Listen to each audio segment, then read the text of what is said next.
How to change lock screen password on Android. Hey everyone, welcome to our channel.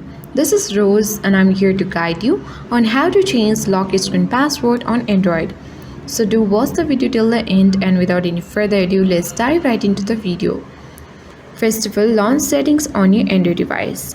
Scroll down and navigate to password and security. Here are the four options. Simply tap lock screen password, where you have to enter your current password. Now here are different options to modify your password. You can easily use numeric, alphanumeric or pattern type of password, or you can even turn off the password. So currently numeric has been in use. Simply you can either tap on alphanumeric or pattern and set any kind of password.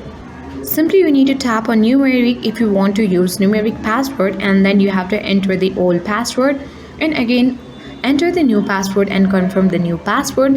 After that, you can easily change the lock screen password on Android. That's all for today. Hope this video helped you. If you are new to our channel, hit the like button and subscribe for more tech and tips videos. Thank you for watching and see you in the next video.